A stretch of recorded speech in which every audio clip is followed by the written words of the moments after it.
This is an update on our investigations into the criminal activities that we experienced as a country during the June 25th, 2025 protests. As you are aware, in a press address on June 24th, 2025, the Inspector General of the National Police Service urged those Kenyans who were organizing and those planning to participate in the demonstrations the following day of Wednesday, 25th June 2025, to do so within the confines of our law. The Inspector General emphasized the importance of maintaining order during the protests and pledged the full support of the police in ensuring the safety and security of all the participants. The Inspector General reassured citizens that their right to peaceful assembly, as enshrined in Article 37 of our Constitution, would be upheld, and that law enforcement will facilitate a secure environment for the exercise of their rights. However, on Wednesday, June 2025, Kenya witnessed demonstrations dubbed Gen Z anniversary protests. While some citizens turned out peacefully to exercise their constitutional rights to assemble and express dissent, a well-coordinated network of criminal actors infiltrated and hijacked these demonstrations. These criminals came out with the sole intention to cause chaos, loot, destroy lives and property, with a clear, coordinated agenda to forcibly enter lawfully protected areas and destroy government installations. We acknowledge with deep sorrow that these events resulted into the loss of innocent lives. We extend our heartfelt condolences to the families who have unfortunately and regrettably lost their loved ones. Law enforcement officers suffered significant harm while protecting genuine protesters, property, and maintaining law and order, with at least 11 officers sustaining serious injuries, some life-threatening. Every life lost is a tragedy that shakes the conscience of our nation. We mourn with you and we remain committed to ensuring that justice is not only done, but is seen to be done. No family should ever suffer such pain under the pretense of protests or the breakdown of public order. We confirm that what began as peaceful civic education in certain parts of the country quickly devolved into orchestrated violence. Intelligence and arrest records revealed that some individuals with specific instructions to attack public institutions and security installations were ferried in unmarked vehicles from particular areas that security agencies are currently looking into. Our investigations have unearthed a series of deeply troubling incidents. There was widespread destruction of critical government infrastructure, such as Kikuyu law courts, Kikuyu government offices, and multiple police stations, including Olkalau Police Station, Dagoretti, Gachui Police Post, and the Kamukunji Police Station, amongst others. Several firearms and police equipment were stolen during these attacks, and disturbingly, some of these weapons have already been used in violent robberies last night within Naivasha police station area. The G3 rifle that was stolen from Kikuyu police station was used in the commission of violent robberies within Naivasha police station. A grenade launcher, 4 guns, and other police equipment, including uniforms and anti-riot gear stolen, have so far been recovered and the perpetrators apprehended. Businesses, both public and private, were not spared either. Notably, several wholesale and retail outlets within the Nairobi CBD, Kitengela, Dagoretti, Naivasha, and Nyeri, amongst others, were brazenly looted and vandalized. Automated teller machines were violently broken into and millions of shillings stolen in the midst of the chaos. In addition, we received credible reports of assault and sexual violence committed by criminals who had earlier infiltrated the demonstrations, further compounding the gravity of the situation.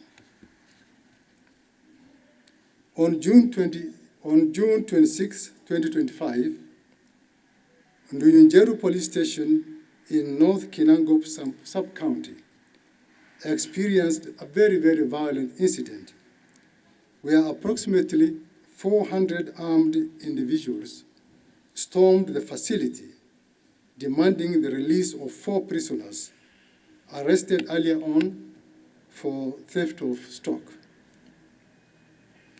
Despite the officers' resistance, the crowd overwhelmed them, resulting in the burning of the police station and the tragic suffocation and deaths of 3 suspects who were in custody, whereas one is currently hospitalized and is in a very, very critical situation. This incident, while not directly linked to the events of June 25th, reflects the ongoing momentum of violence against police stations in the country, a trend that continues to threaten law and order and as well jeopardize our nation's peace and security. Fellow Kenyans, we must not allow our nation to spiral into anarchy and chaos. The police will not remain passive while lawlessness threatens our collective peace and our collective security. As of today, 485 individuals have been arrested in connection to what happened on June 25th. Of these, 448 have already been charged in court and 37 remain under active investigation, some pending further custodial hearings.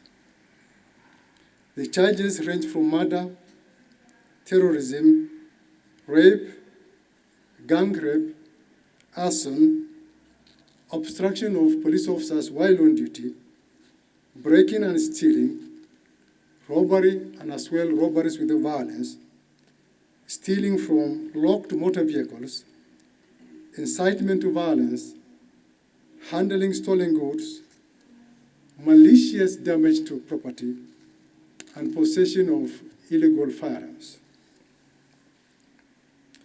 Further investigations, including statements obtained from those arrested suspects, reveal a deliberate and well-funded plot to incite chaos, civil unrest, and widespread anarchy under the guise of public protest. Evidence indicates that the individuals were strategically mobilized and transported particularly into Nairobi from various parts of the country, not to express their legitimate grievances, but to execute a well coordinated agenda of disruption and violence. These actions were not by any means spontaneous. They were orchestrated, and we are actively pursuing the key planners, the mobilizers, the financiers, and the facilitators behind this scheme, and they will be brought to justice very soon. The complaints we have received from across the country draw a clear and troubling line between lawful protest and outright criminality. While some youthful protesters joined the demonstration in good faith, some individuals tragically, even some who had marched peacefully, later turned on fellow Kenyans. They engaged in sexual violence, theft, and broke into homes and businesses. Such acts not only violated the law, but also betrayed the very ideals the protests purported to uphold. When demonstrations descend into violence, intimidation, and destruction of property, they do not advance any cause. They discredit it.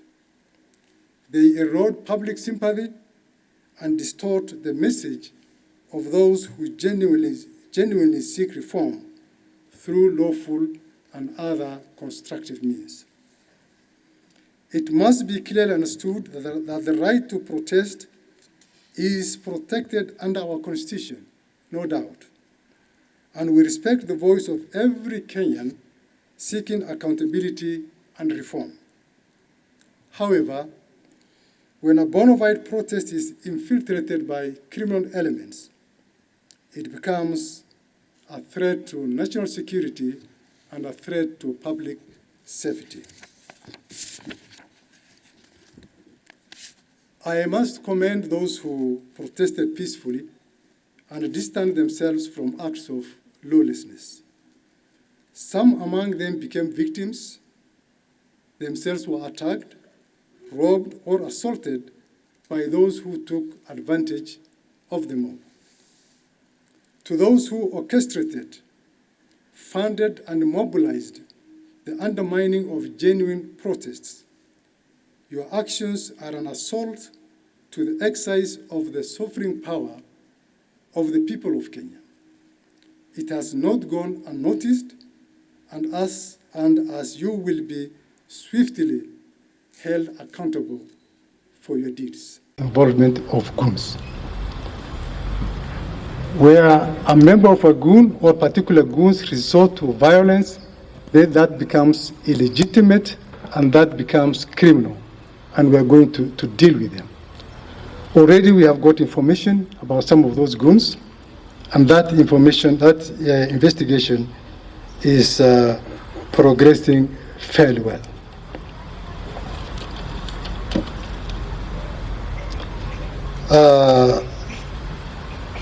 Emmanuel Ato, citizen, you spoke about targeting. Maybe you can repeat your question, Emmanuel. What were you targeting? Of course, yes. We have started our investigations long before. And this also answers somehow the question by the NTVM. We are progressing with our investigations. And we have the names of the perpetrators. As you are aware, the wheels of justice, they grind slowly. Yeah? But it grinds exceedingly fine. So very soon we shall get all of them. Yes, we have received cases of sexual harassment, rape, and sexual assault, mainly within the domains of Nairobi area and Nakuru and Naivasha. For investigation purposes, we may not be able to share with you the details of the victims, but it is true that we have received that information and that matter is under investigations. The aspect of the fertilizers, yes, there was that allegation that some fertilizers were stolen. Again, it is a matter under investigations. It may be linked directly or indirectly to the demonstrations, but it is under investigation. Any other question?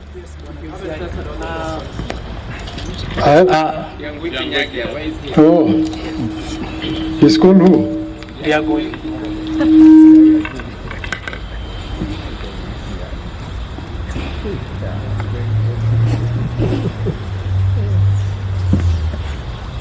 Ndangui Kinyangi was a person of interest to us.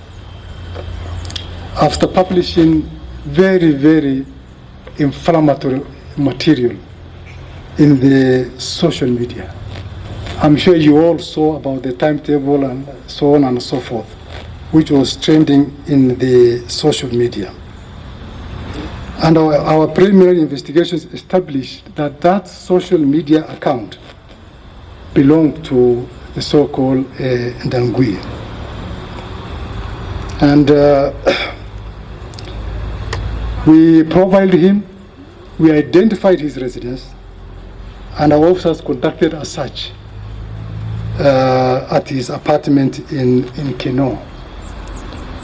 Unfortunately, he was not in his apartment, but we managed to conduct a search and we were able to recover an assortment of electronic gadgets that we believe would be useful to us in our investigations.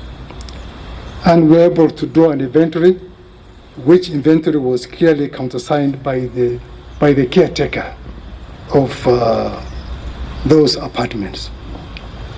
So mine is to confirm to Kenyans that Ndangui is not under the custody of the National Police Service.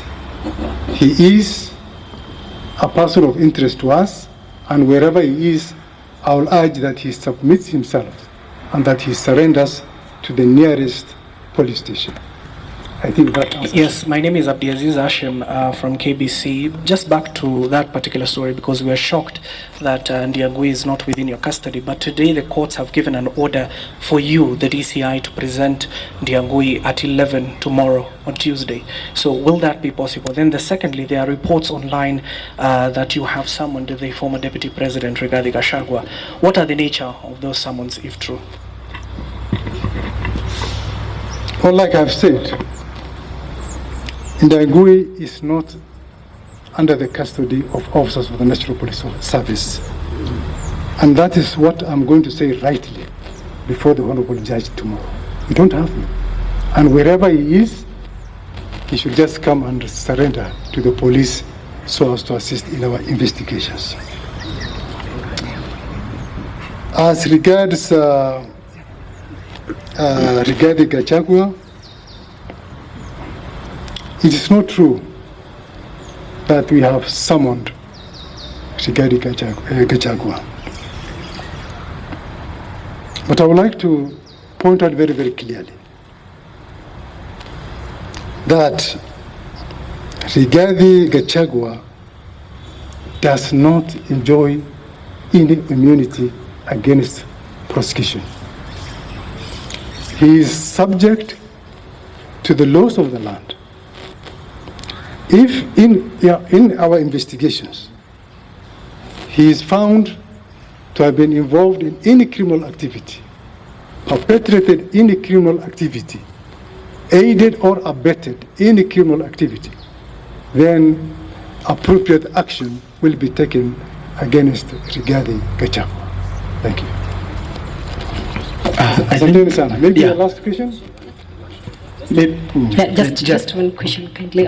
Sorry, my name is Cynthia Onyango from Ramogi TV, and I just have one question for you, sir. I mean, from the investigations you've done so far and the intelligence you've gathered, do you second CS Interior statement that on 25th there was an attempted coup? And if that is true, how far are you with the investigations? Bwana DCI, jina langu ni Ronny Reagan kutoka Mo Radio. Swali langu litakuwa moja kwako. Wakenya wanauliza, you lied under oath on the floor of the Senate. So why should the Kenyans believe you anymore when it comes to matters criminal investigation? Mbona Wakenya waamini? Let me take these two questions. Are you hearing me? From what our CS said about the attempted coup, I may not want to be an advocate for the CS, absolutely. So he's in a better position to expound his statement. But from the activities and from what we witnessed, people looting and destroying public property, people attacking police stations, burning government institutions, destroying critical government infrastructure. I mean, how will you define such characters if they are not hell-bent on causing anarchy in our country? And if somebody causes anarchy, then in my own interpretation, that will be synonymous to an attempted coup. About I lied under oath. It is good that I have an opportunity to explain that. That when I appeared before the Senate, I swore while holding the Holy Quran. And I said that whatever I will say before the Senate shall be the truth, the whole truth, and nothing but the truth. Whatever I said, some people who did not mean well for the DCI, for reasons best known to them, misinterpreted what I said. And for those who are following the proceedings, I was sharing with the senators the timings when the suspect was brought to the police station, when he was booked, and when the officers went to the Bagadi mortuary. What I was reading verbatim from the records in the digital OP. It's not what the DCI was saying. So some people thought it was the DCI who was saying that. No, I was explaining to Kenyans what I was reading from the digital OB, explaining verbatim. Tumeelewana, my friend? Asanteni sana. Kuna maswali hujajibu. Yepi? Kama swali ambalo linahusiana na Boniface, kama polisi alishindwa kujidhibiti, alitukanwa, alafu ni kitu ambacho. Okay. Well, you cited Charles Owino. Charles Owino is not the spokesperson of the National Police Service. So he cannot speak on behalf of the Inspector General of the National Police Service. So what he said were his own personal views, and we should treat it as such.